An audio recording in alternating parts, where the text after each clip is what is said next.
moving into the history, the second of our three chunks of history of the church, and just moving a little more in depth from what you might have heard if you made it to the gala, which was a little snapshot of all of this stuff. If you're ever curious, of course we have, for a long time, had this position of church historian in the congregation, and that was kept for, like, when I got here 12 years ago, the person who was the church historian was here for another 3 or 4 years, and then moved to Wisconsin, and then we never really had anybody step into that role. And so every year the historian would put together a scrapbook of the previous year. So we have all the way back to 1950 these scrapbooks of the history, and they have newspaper clippings and photos, if that was probably the first few didn't. Sections from the minutes of the meetings and what happened in the life of the church, all those kinds of things. And it's really quite remarkable to have all that. So if you're ever wanting like a little more in depth, even on a particular year, you can go find that stuff, which is pretty remarkable. So we'll just kind of look through some of the pictures that we have here of this second chunk of time, which would have been 75 to 2000. So this is the tenure. So we only have one pastor to talk about, because Russ was here that entire 25-year time. He came right at the end of the first 25 years and was here the entire second 25 years and was here for the start of the third 25-year section. So there's Jenny Howland. Yeah, many of you know Jenny. Jenny's picture is actually, when you step out and leave, she had her picture up on Tulsa People magazine. She was a Rosie the Riveter here in Tulsa, and so she's doing her Rosie the Riveter. Right, that's Jenny. Jenny died. It's been 7 or 8 years ago now. Yeah. And this, I thought many of you would be interested. This is the first start of the Meals on Wheels program here, and that was in that first 25 years. So this was 77. Wow. Yeah. Right. Was that old? Yeah. And so joining the hot lunch parade is what they called. Here's where the churches that were involved. We had Kirk of the Hills. It was called United Presbyterian at that time. Asbury, Christ, and Southern Hills Methodist churches, all three of which are still existing churches, only one of which is still United Methodist. Asbury and Christ have left. Christ is right down the street here. Bethany and Harvard Avenue Christian churches. It says Fellowship Congregation Church. Close. Well, at least we didn't get Congregational, which is what we usually get. Church of the Resurrection, which is a Roman Catholic parish that's over right behind the Tandy Y. And St. Dunstan's Episcopal. So those are the ones that initially started up that Meals on Wheels program. The Meals on Wheels chapter was brought to Tulsa by Tulsa Metropolitan Ministry in the late 70s. So it's still Episcopalian. Mm-hmm. Okay,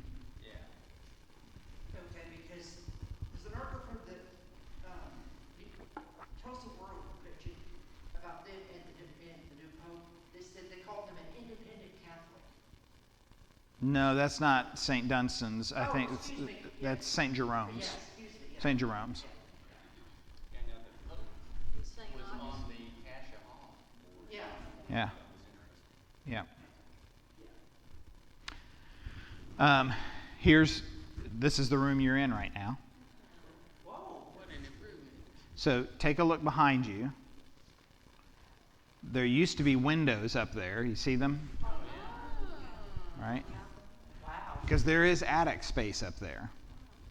So I don't know why they had the windows. They clearly had them boarded up. But there is attic space up there. And, Doorway's kind of still the same. It looks like it was a double door over here, so that's changed somewhat. Yeah, we got a Coke machine in here, and we had these lovely brown and orange windows that got changed. They brightened it up by painting, because if you recall, in last Sundays it was just the brick, the cinder block, right? But you can also see a big change. So notice this overhang is not here, right? You see the roof went all the way down. So these pillars that are right here, they go up all the way, they connect, and this was added on. This overhang right here was added on. And HVAC and lighting? there's some HVAC, there's some lighting that help resolve some of the problems that we had. Yeah. Oh, there's Rich Kirby. There's Rich Kirby, Danielle's dad, right there. Yeah. So, anyway, there you go. We apparently used to do name tags. They were hanging up on the... So I don't know if this is when they were still using it as the sanctuary, or whether they had a different... let's see. Is there a date on Russ that? Bennett. 78. So they had the sanctuary. So this is just the fellowship hall. There might be July. Yeah. So this is a picture of a meeting exploring the possibilities of union between the United Church of Christ and the Christian Church Disciples of Christ. So the Reverends Russell Bennett of Fellowship and Robert Peake, who was at Harvard Avenue at the time, held this conversation. This is a conversation that has been held many, many times between the UCC and the DOC, and there's several of us that are at the point of, like, I would call it frustration of just get married already. Just get married. I mean, seriously. So, yeah. Though the Congregational Church is outnumbered 15-1 by disciples at the point of local congregations, right? Especially here. But I think that was true nationally, too. Okay. Yeah. Yeah. So there you go. This is one of the Vietnamese families. So the church has a long history, especially in this period of time, with support of refugees. So obviously at the end of the Vietnam War, you had examples of that, including the Bennetts adopting, you may have heard during the gala, they adopted their daughter, who was one of the last, like if you have the pictures in your minds of the last helicopters taking off the roof in Hanoi, their daughter was on one of those. Yeah, Sarah. And so this is a different family that the church did different levels of kind of sponsoring. It was also a different system at that time. It was a system in which you could be sponsored by an organization in the States, and that could be one way you could come here and get your on a path to citizenship. That's not the case anymore. Yeah, it's not. Well, I mean, the immigration system is totally broken. This is an Ethiopian gentleman that we also did some connection with, some sponsorship of. So it's a story about that. And plus you have, over on the left-hand side, you have several different examples of the letters that Russ wrote to the Tulsa World. Russ was very prolific in writing opinion letters to the Tulsa World. Yeah. So there you go.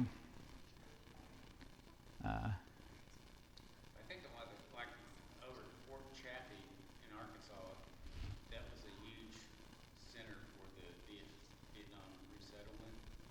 Yes, right. So this area, not so much in Tulsa, But Oklahoma City was a big area for Vietnamese repopulation. In fact, you have a whole, what they call Little Saigon in Oklahoma City, 23rd and Classen area, that has a lot of resettlement, lots of Vietnamese grocery stores and restaurants down there. Great place if you like pho, if you know what pho is, a noodle soup, a delicious noodle soup. They have some great pho restaurants down there. So, but you can see, like, here's one of the articles. After spending 4 years in a German refugee camp, Tulsa resembles a new beginning for an Ethiopian man who was recently sponsored by Fellowship Congregational Church. So he arrived from Frankfurt, Germany, and was sponsored in some form or fashion here. Don't know what that looks like. Like, did the church pay rent for him? Did the church... I don't know what that support looks like, but we know that did happen, of course. So that was one of many stories through here, and Russ clearly had a heart for that.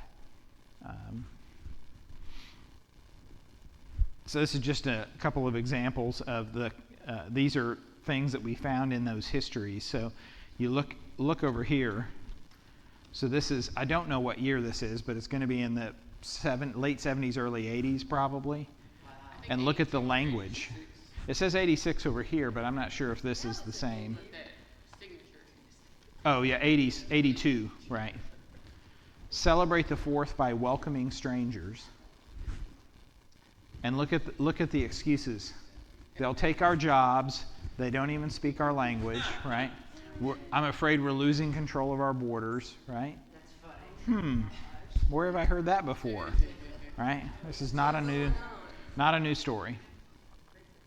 And then, very different over here is the question in 1986: is there a computer in our future? Boy, is there ever! Are there people in our future? That's the real question, right? That's so funny that something like Yeah. that required that big of a... Oh yeah, right. Does our church need a computer? Yes. You're going to have a congregational meeting about it. So keep in mind, this is how congregational churches work. And they would have a meeting about whether they needed to buy a computer or not. And everybody would show up. And that meeting would take 4 hours, right? But they're making the argument here, right? So many of the ordinary functions of church administration and parish ministry can be performed by the use of the computer, mailing lists, parish records, financial accounting, budgeting. Yeah, but also, and here it is in 1986, keep in mind, 1986. Financial accounting, our financial secretary, Liz Nolte, and treasurer, Joe Unger. That's how long Joe was our treasurer. Joe quit being our treasurer about a few years into my tenure here, and that was 1986. That's how long Joe was our tenure. How long was he a member? Oh, he was a member years before that. So I mean, he was. Decades, wasn't it? Oh yeah, probably 4 decades, I would bet, 3 or 4 decades. But so This stuff, conversation about the computer, what I'm still interested in, because it was so late, like having women read scripture. yeah, right. Part of that, I understand, was the way that Russ had them participate was it was almost like being co-equal to the minister in terms of how they did worship, like in serving communion and everything. So by having a woman do the lay reader, she's also doing all these other things along with Russ. Yeah, except that the UCC had been ordaining women Well, for I a know. long time too. That- So there's not. That's Yeah. what makes that even more Yeah. perplexing to me is, so it was what, I think that's a 70s? Tulsa thing, not I a. was going to say, I think that's Yeah. a Southern thing. That's a Tulsa thing. Yeah. So the last paragraph that Russ writes is also salient. Computers will not solve all our problems. His second sentence: we must resist the temptation of our age to make an idol of technology. Right. Right. I would argue that computers sometimes make problems for us. They could. There's the Bennett family, including Sarah, and then of course Russ at the 25th anniversary. I don't know whether, I think that's might be his 25th anniversary as opposed to the church's, because he would have just been here at the church's 25th anniversary.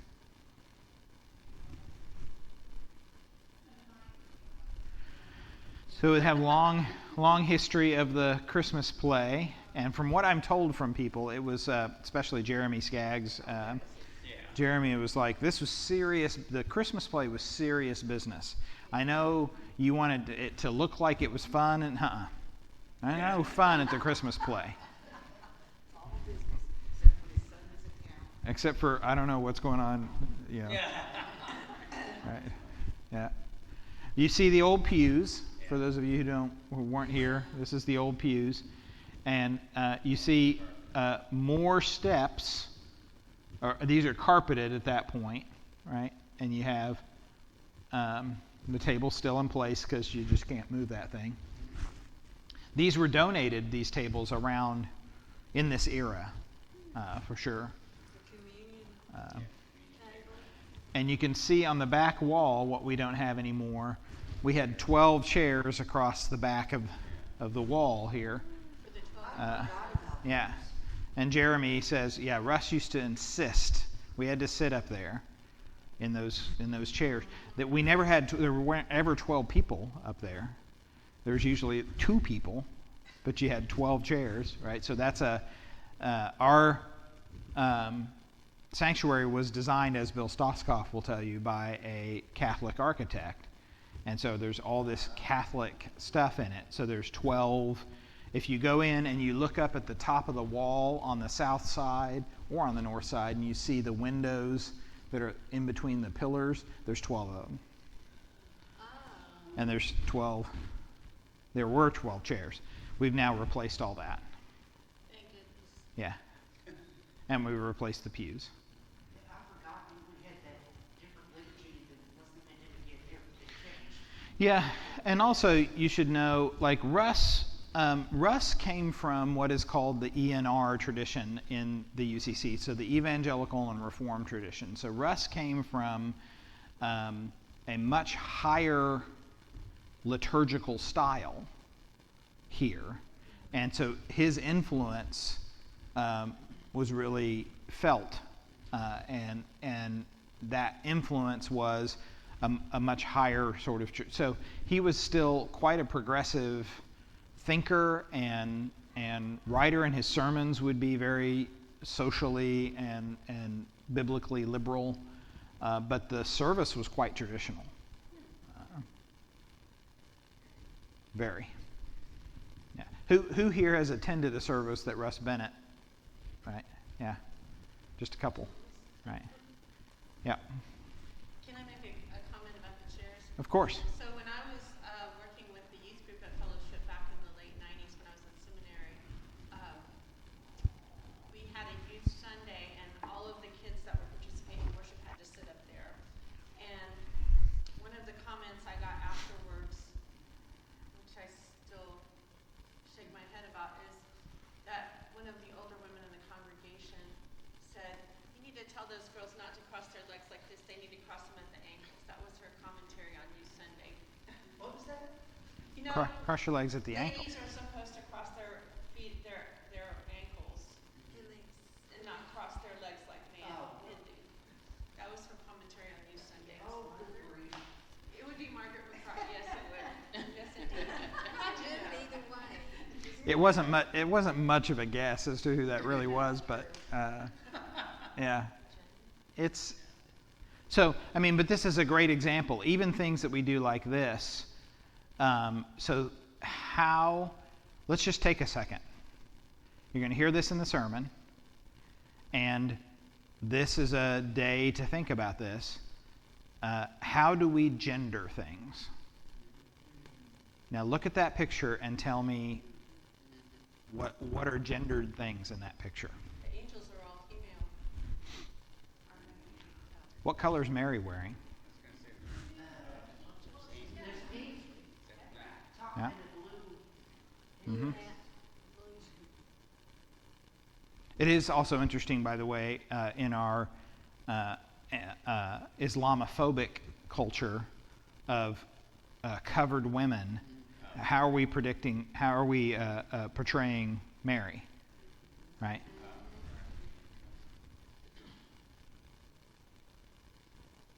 Yeah, there's all kinds of ways that this kind of gets enforced or taught to us without even teaching to us. It was the 90s, so. Yeah, well, we could still do some of that.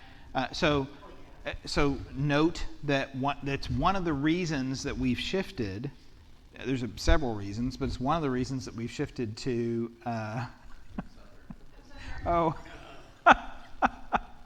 I saw Justin touch her on her shoulder, and she was like, "Ah!" Anyway, it's one of the reasons we've shifted to the spontaneous nativity. And then you get people make choices about things. That doesn't mean people don't make gendered choices too, right? But we're at least not putting them in that box. If they put themselves there, then that's one thing. Yeah.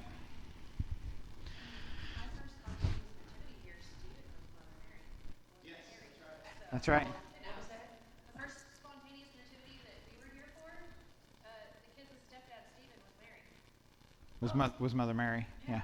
Oh, that's right. Yeah. Because no one else was up there, so we did. Yeah. But he's half Nicaraguan, so I mean, what do you want? I mean, come on, Stephen. So now we're gonna turn the page here. You know, we're moving around a little bit in this 25 year. It's not quite linear, but this is the move towards us being an open and affirming church. But please note, as I say, we're jumping around. Look at the date of this, and look at the date of this. This is 77, and this is 95. So in 77, the article is a Tulsa pastor whose church is the only one here affiliated with the United Church of Christ has endorsed the denomination's stand to support civil rights for homosexuals. So in 77, that would have been just a couple years after the church, the national UCC, ordained their first openly gay man. Who never received a call, correct? Who never served a church, but he was ordained. Well, that's what I meant. Yeah. To Yeah. call to a congregation. That was San Francisco? It was in the same conference that Bob Lawrence came from to come here. Oh, yeah. Yeah, many years earlier. So the Reverend Russell Bennett, pastor of the 235-member Fellowship Congregational Church, because we have to know how many members it is to see if this really counts or not. Right. How many members? 235. He says we need to treat people as persons and get beyond the category to which they belong. People lose their humanity when they are labeled. The problem with the homosexual issue is when one tries to be sympathetic, it can be misinterpreted as approving of that lifestyle, Mr. Bennett remarked. Mr. Bennett, not Reverend Bennett. And then listen to his next words. I do not approve of the homosexual lifestyle, but I feel they need to be considered as persons and not stigmatized. Okay? 1977. So let's pump the brakes here.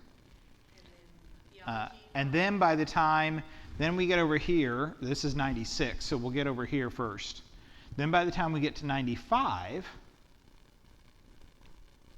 this is from the Visitor, from the newsletter.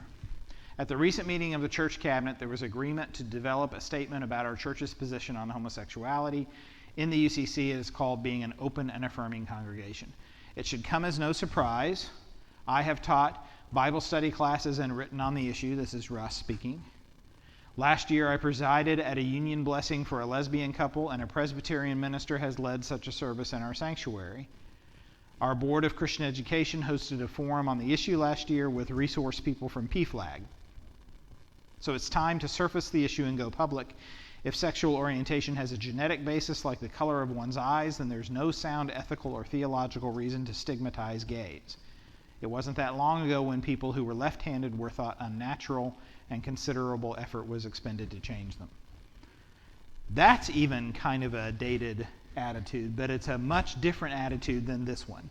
I wonder what changed his mind. If I know, my guess is with Russ Bennett, study and experience. Russ was always one to engage things and to be reasoned about it, but he wanted good arguments for things. To me, one of the books at the time that started changing my mind was, I think the title was something like, is the homosexual your neighbor? Yes. Yeah. So there's a section of time in between 77 and 95 when there's a lot of work being done on this at the academic level that I'm sure Russ was engaging with. Theological level. Yeah. Yeah. It's almost sort of, not quite that to that degree condemnation, but sort of a, well, Senator, he was saying type of way. Yep. Not quite that condemnation. Yeah. It's a shift from here to here, which is why I put that in there. Now let's go to 96. Here's the Tulsa World article. And it reads, "It is not unheard of for Tulsa's Fellowship Congregational Church to stick its neck out on controversial issues. The church took a stand on the Vietnam War and was a leader in the civil rights movement in Tulsa during the 1960s. This year, the church took on another delicate issue. It voted to become an open and affirming church, an action which accepts homosexuals to worship at the church. When I came, the congregation had stuck its neck out on other issues," said the Reverend Russell Bennett, "and this issue is in keeping with the heritage and identity of the church, which takes a stand on different issues. The church recently was presented the Peace and Justice Award by the Kansas-Oklahoma Conference at the 25th meeting of the United Church of Christ in Kansas City." Bennett, who's been with the church 28 years amid its previous controversial stands, was honored by this decision. Other ministries the church was honored for include its 25-year commitment to Neighbor for Neighbor, in which the church raised more than $100,000 for the needy during the past years. Tulsa Fellowship was also honored for its relationship with First Baptist of North Tulsa, and Bennett's weekly radio program presented at 10:45 a.m. Sundays on AM radio. Bennett said the radio programs which air his sermons presents a religious voice that encourages people to think, a voice that promotes religious freedom, a voice concerned with the center of more with the center of your faith, the love of God, than the boundaries of faith which we leave to God. The decision for the church was to become open and affirming was one that was not taken lightly or considered hurriedly by church members. We tried to look at it from all different angles. They had a task force. They studied it for a year. They had Bible study classes. They had people come in and speak. They had PFLAG resources. They had all of that stuff. In June, the church voted 89-10 to become an open and affirming congregation. There are people who are still unsure or can't agree about the issues. Bennett said, "That's one good thing about the democratic way of life. You make a decision and you move ahead and respect the opinions of others." In other churches, other terms are used to describe this action. And so some of the other open and affirming descriptors. Our decision recognizes that homosexuality is a way of expressing sexuality differently, not a dominant view expressed in this part of the country, he said. Bennett said the church, with its previous stands on breaking racial barriers, had always considered itself an open church. Everyone was always welcome. That's not true. We felt it was time to make a clear statement to this group of people. All churches say you're welcome, but you've got to be straight, you've got to change, or there's something wrong with you. That's all the article we have. But Did you notice in the first one, the 77, and it's kind of for the time that Russell was saying, well, but I don't approve of the lifestyle. right. So you see this shift that occurs even within Pastor Bennett, from here to here to here. The language is still, from my perspective, is pretty outdated. And I have no doubt in my mind that Russ would be using similar language to what we're using now. It's hard to look back. You have to think of what is the progressive place with some grace, right? Because that was a radical stance in '96, especially around here. So that was, the vote was 89 to 10. So remember, 235 member congregation, so not everybody participates in the vote. 89 to 10, and there were some families who left the church after that. Historically speaking, in churches in general, around 95, 96, 96, 97 was when I became the youth delegate for the Brethren Church for my district. Mm-hmm. And I went to national conference every summer with my grandparents and parents. Mm-hmm. And I remember 99's conference was in Kansas City that year, and there were protesters outside.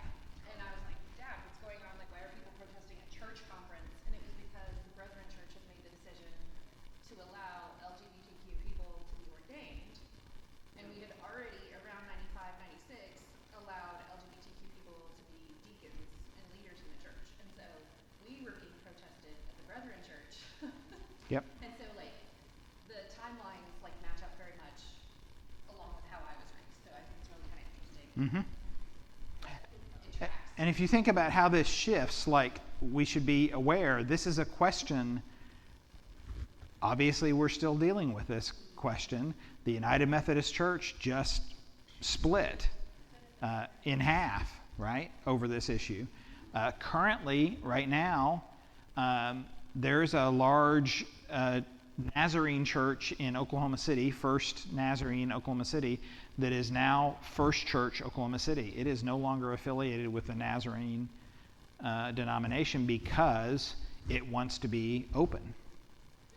And this is a big question in the Nazarene church right now. You have major leaders in the Nazarene church who are saying our church has to change its stance on this, and you have all the resistance, and that's going to lead to some kind of schism. It's already doing that.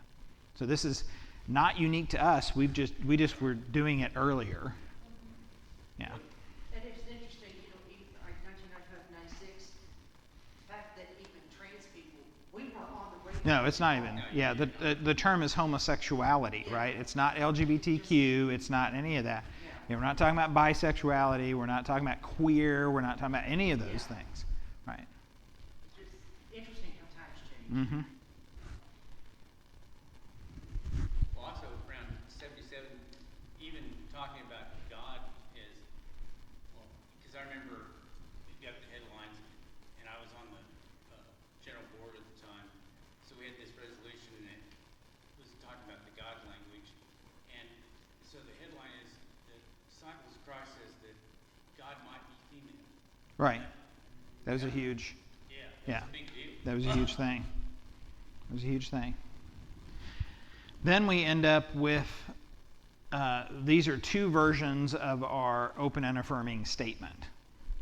So the original open and affirming statement is this long thing with all the whereases, written in that traditional format.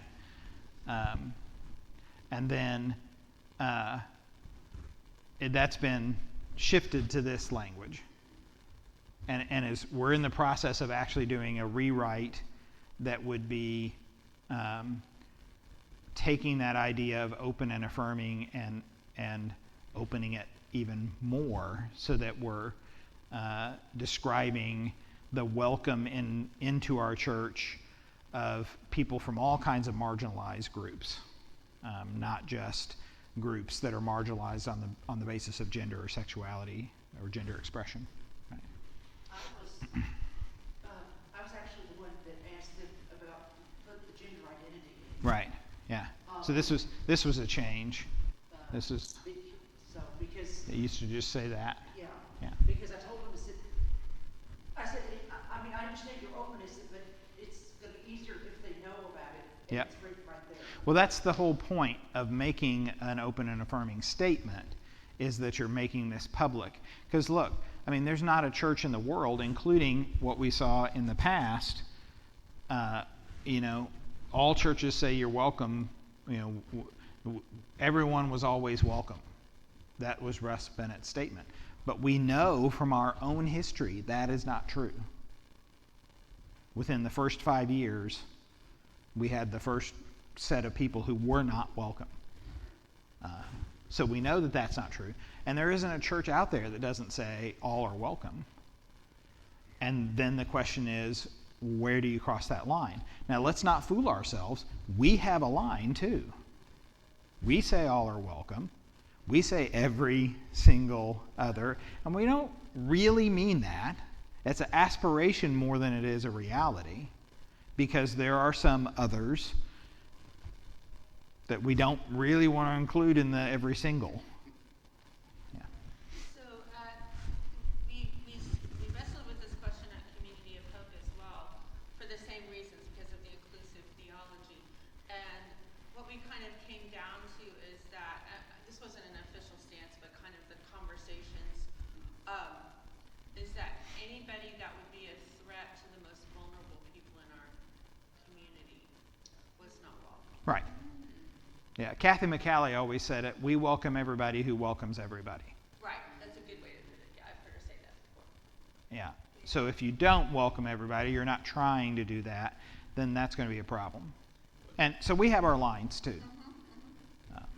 What I find, just, with the recent thing of the Pope and all that build-up, so to be a community of healing and hospitality, the healing part. So I was struck by, even that's can be a challenge for some, because it's like, in talking about Pope Francis and what his whole time had been. So it's like, do we really want the church to be a place for therapy, a healing church? I was like, really? That's still controversial at this point? Is like, you don't want church to be a place of healing? Yeah, I don't know what you're referring to there, but it's... well, I'm just talking about the Catholic Church. Yeah. And yet we have this healing, and even that, to this day, is a bridge too far for some people. And Could be. All of our language, I mean, this is the hard part about writing things down, all of our language is aspirational. It's not where we are at that moment. We probably wouldn't have to write it down if that's where we actually were. It would just be how we actually are. But it's all aspirational. The wonderful words of the Declaration of Independence and the Constitution are aspirational words. They are not reality. So it's something that we reach for. And that's what we keep in mind. We should always approach our language with lots and lots of grace and understanding what we are pushing for. Okay, so this is a hard right turn now. And we're switching over to... So this is the original plans, by the way, for the building that you are in currently. So this is the fellowship hall here, right? But you can see that it's laid out. This is when it was the sanctuary, or it could be used as such, because you have this set up like that. You have the education wing over here, but at that point, the front 3 rooms here were offices. So this was Russ's office, or that was Russ's office, one of those two.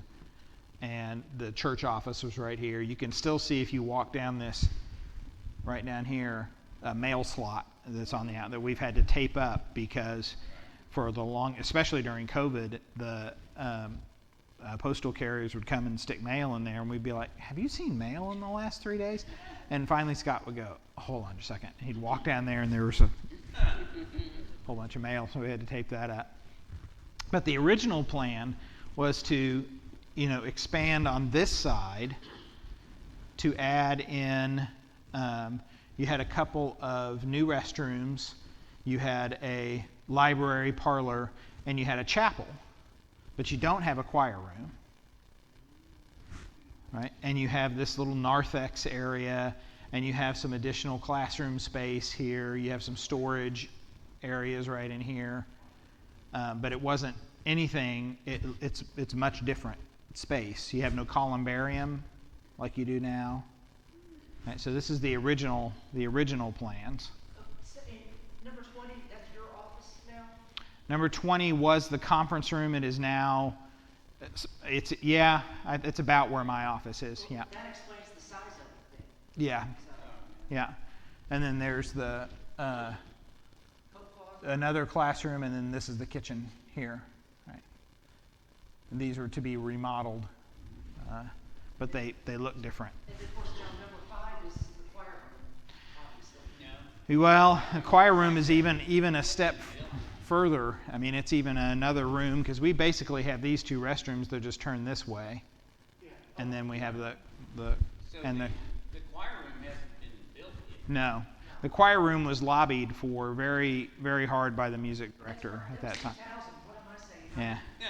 I was just about to say. yeah. Oh, is that it? Oh, that's it. Okay, well there you go. That's all your slideshow. That 25 years really brought a lot of change, but also a lot of consistency in the sense that Russ was here that entire 25 years. So it was really had the stamp of his ministry on there very substantially. And to have a 25-year run where you have no interruption, there's no interim minister, there's no shift in leadership, there's none of that stuff, is pretty substantial. I mean, you really begin to kind of get a groove going, so to speak. And Russ certainly did that. It was a time of great change in the country, for sure. Fellowship was one of, the question of being an open and affirming church. Fellowship was one of the first few churches in town to make that shift, and that was pretty substantial. So you should note at this point in history is the time in which you have this, in the late 90s, you have this great rise of a really strong church in South Tulsa that is led by this guy Carlton Pearson, right? Who's the disciple of Oral Roberts and leading this real strong church, and he was pretty aggressive in the papers against both All Souls and Fellowship, calling out their pastors as spawns of Satan and things like that, right? Yeah, right. And to note that when he said things like that, it was 20 years later that he was on staff at All Souls, right? Huge shift that occurred. And then, of course, before we get to the end of Russ's tenure. So the end of his tenure and his death occur in the next 25-year slot, which we'll talk about next Sunday. I knew Paul Ashby, who was my predecessor here, quite well, just from our work in the conference at that point, but had only met Russ once, and that was in 2000. I started seminary in 2004, and it would have been right around that time, and it was when he was on at the seminary for something. I can't remember what it was that I met him, and that was right as he was retiring from here. It may have been just after he retired. Where did he go to seminary? Russ? Russ. I don't know. Somewhere out west. Wasn't he? He came here from California. No, it wasn't Eden. No, he came here from California. I know he went to Occidental College for his undergrad because I've seen pictures of him with his Occidental shirt or sweatshirt or something on. Russ was a very avid runner and a lot of I think he ran from the church sometimes, would go on a run, and I don't know how you would come back here and clean up. Maybe he came back here and went home. I don't know.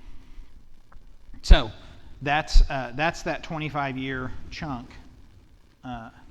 It also brought in that was a real high point in the life of Tulsa Metropolitan Ministry, and a real high point in the 60s, 70s in particular, a real high point for engagement from Tulsa churches in issues of racial justice in the civil rights movement, in which you had All Souls, led by John Wolfe at the time. You had Russ here. You had First Presbyterian downtown, led by Bill Wiseman.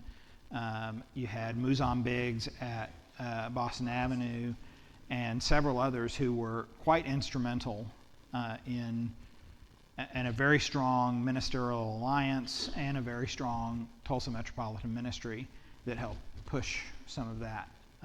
Now down the road, as we get towards the shift from our 25-year period to the next 25-year period, towards the end of the 90s in particular, Russ grew dissatisfied with TMM's direction. He didn't think that they took bold enough stances. They were trying to stay down the middle of the road and keep kind of the unity together, and he thought that was not a good idea. He ended up, he and Bill Wiseman, forming the Tulsa Interfaith Alliance. The Interfaith Alliance is a national organization, so they founded a local chapter of the Interfaith Alliance. And he remained with TMM, but then he could go do his like edgier stuff with TIA, and then go back to TMM and do the other stuff. And TIA, as I got here 12, 13 years ago, it was already a fading organization, just barely alive. I think with Russ and Bill Wiseman's departure, it just never really kept going. TMM, about that time, well, maybe in the late 70s, did they do a lot with educational type things? I think it seems like I vaguely remember some. Yeah, They I don't spawned know. a So, lot of social service agencies. They were Yeah. the parents who, Like neighbor and some. well, Life not Senior neighbor Services, neighbor, but Day Center, I don't remember what else. There were Life several. Senior Services, Day Center, Youth Services of Tulsa, RSVP, Meals on Wheels, that local chapter. RSVP is a senior services. Retired Yeah. senior Yeah. volunteer program. They're now a part of Life. Right. So that was the habit of Tulsa Metropolitan Ministry, was to see gaps in the social fabric and to try to fill them. So it was very clear to them, for instance, that you had John 3:16 and the Salvation Army, but they housed people at night, and then they would just kick them out during the day, and they were wandering around, so they needed a day center, which is where the day center started. And it now houses people overnight too, but that was the origins of that, is trying to fill that gap, and has a long history of doing those things, and then those things become their own 501c3s. Yeah. When did Mayflower become open and affirming? Mayflower became open and affirming in 2000 and early 2000s, I'm going to say. And it was in part because they had sort of the attitude of, well, it was for two reasons, in my opinion. That they had this attitude of, well, that's what we already are, and everybody knows that, so it's fine. And Mayflower's never had a strong connection to the UCC, and so, I mean, it's changed somewhat over the last few years, but it just never really had a strong denominational connection from that sense, and so it didn't feel the pressure, oh, you should do this. Now, it should be noted, when they took the vote, it was a unanimous vote, which is unheard of, and a very celebratory moment, and one of the best written open and affirming statements I think I've ever seen is at Mayflower, but it's on the wall, but I don't think they have it on their website. Anyway. Was Fellowship one of the first ones in the conference to go open and affirming? Do you know? I would suspect so. Yeah, I don't know. I mean, the other candidates would have probably been Plymouth and Lawrence.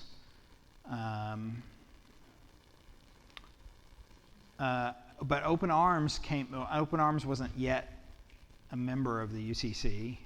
Neither was Community of Hope at that point. Yeah, so our biggest growth came from churches that came into the UCC that were already open and affirming, and then they had to kind of go through the process of, to be official with the UCC. Yeah. Seems like, if I remember right, when Open Arms came into the conference, that was the first time the conference had added a congregation in decades. Yes. They Yeah. had to kind of figure out what to do. Yeah, they didn't have any idea how to do that. Yeah. Yeah. Russ went to McCormick. Russ went to McCormick. Oh, okay. Oh, the tour is still online. There you go. All right, friends. Next week we'll do like much more modern history. Your time. Well, yeah.